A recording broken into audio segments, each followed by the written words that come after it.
Edman stopped hitting, and he was sort of the engine or the gas that made the engine go. A guy like Gorman has kind of cooled off, and now he's platooning for the most part. Yepes not as hot as he was earlier. I think a guy like Bader, and who's got the plantar fasciitis, who just said he's not going to be back before the All-Star break. He's going to try to heal this thing for the long haul.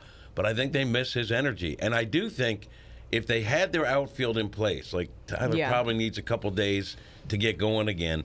But if they had that starting outfield in place, I think they would be a different ball club offensively. They've been okay defensively. Dillon's been great in center. I think they take it to the next level defensively when they got all those guys out there. I think that's what's missing. But clearly, I mean, they got after Gonsolin pretty good. I think he's better than the guy they faced last night. They put 5 on him. Last night they had virtually nothing.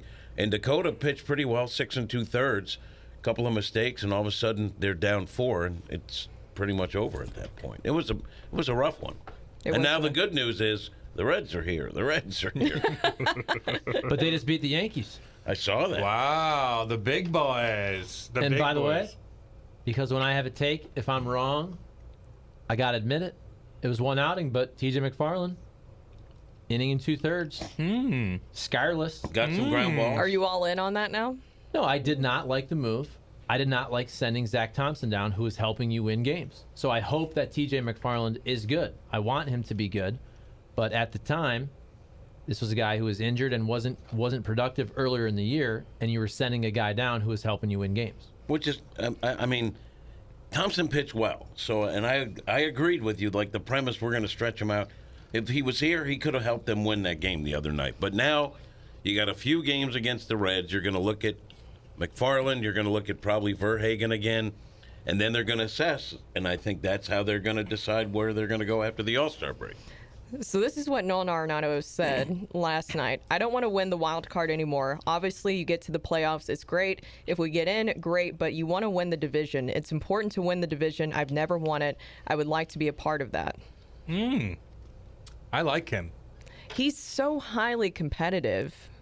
And you know that this is frustrating for him right now. I like that because that's also in a very respectful way. That is a very respectful, subtle way to say, hey, John Mozeliak. Yes.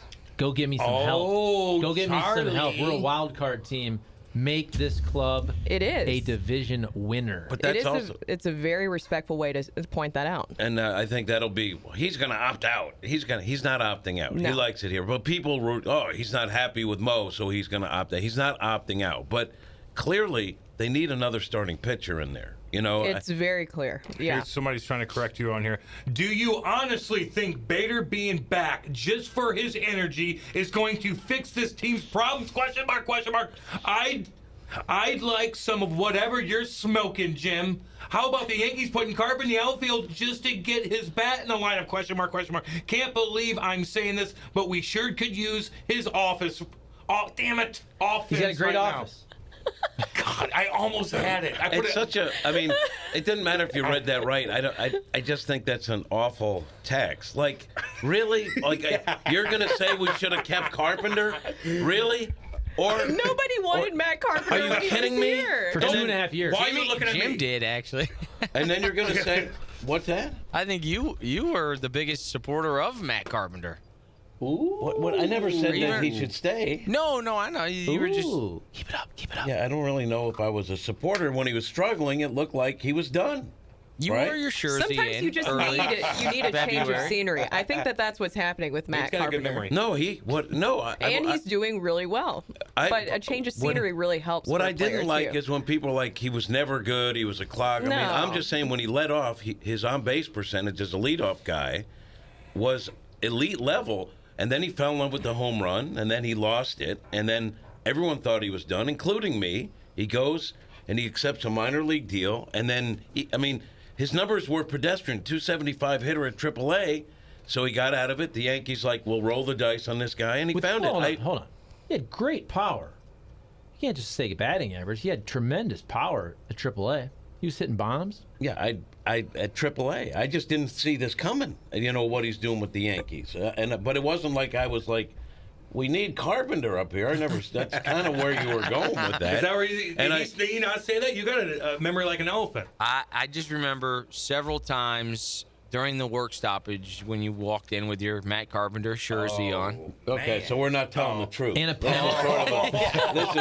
This is sort of an InfoWars thing. Yeah.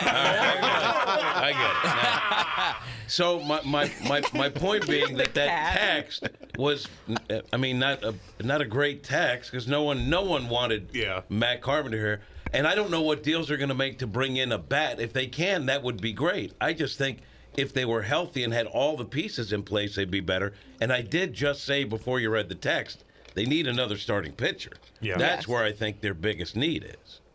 Trade Goldilocks now, Mitchie boy chimed in. I would say one thing. I would not discount Arenado opting out.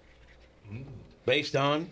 No, I don't see that. No, based on what? I think he was really happy in Colorado, too. And then you saw how quickly that dissolved.